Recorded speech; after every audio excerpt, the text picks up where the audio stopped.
আসসালামু আলাইকুম। আমি চিকেন ম্যাগি নুডলস এখন রান্না করব। তার জন্য আমার এখন চিকেনটা তৈরি করে নিচ্ছি।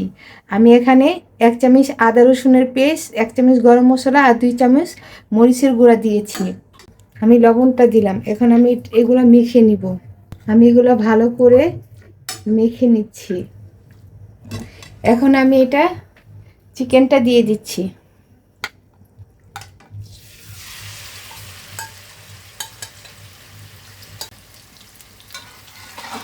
আমি এটা 10 মিনিট রান্না করব। আমি কোনো পানি দিব না। এই চিকেন থেকে যে পানিটা উঠবে সেই পানিতেই এটা সিদ্ধ হয়ে যাবে।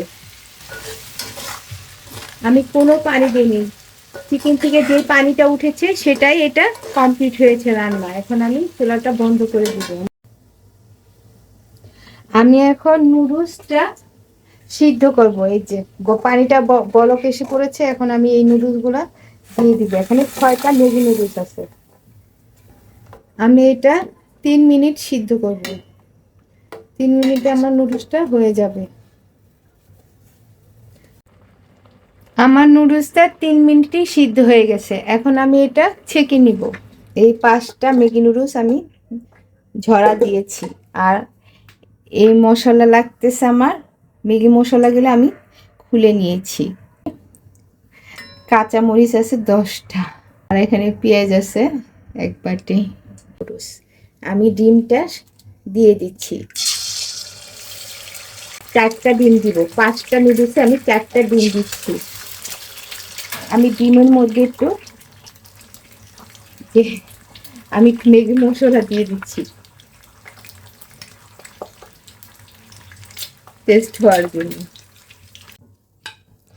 আমি ডিম এখানে 4টা ঝুরা ঝুরা করে নিয়েছি। আমি যে পেঁয়াজটা কেটে রেখেছিলাম সেটা দিয়ে দিলাম।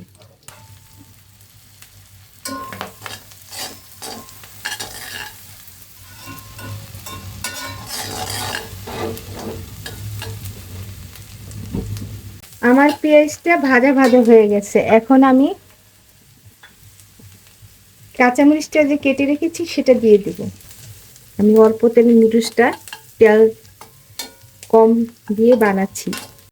বেশি তেল দিলে নুডলস মজা লাগে না। এখন আমার নুডলসটা আমি দিয়ে দিব।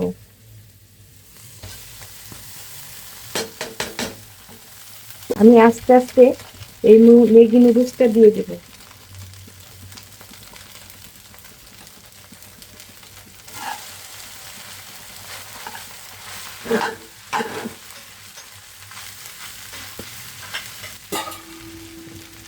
এখন আমি ধনে পাতাটা দিয়ে দিব।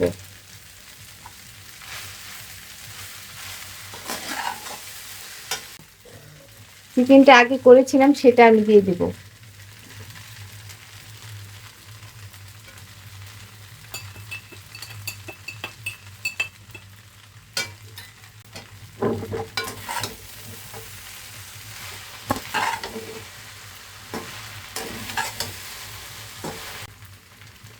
আমি যে ডিমটা করে রেখেছি সেটাও দিয়ে দিব।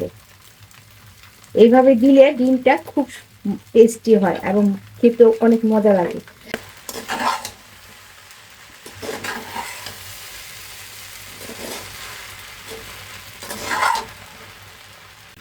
এটা আমি এখন সস দিয়ে দিব। একটু সস দিয়ে দিলে খুবই টেস্টি হয় রান্নার সময়। রান্নার স্বাদ দ্বিগুণ বেড়ে যায়। হয়ে গেছে খুবই মজাদার নুডলস। আমি রাজকীয় স্বাদের নুডলস রান্না করেছি।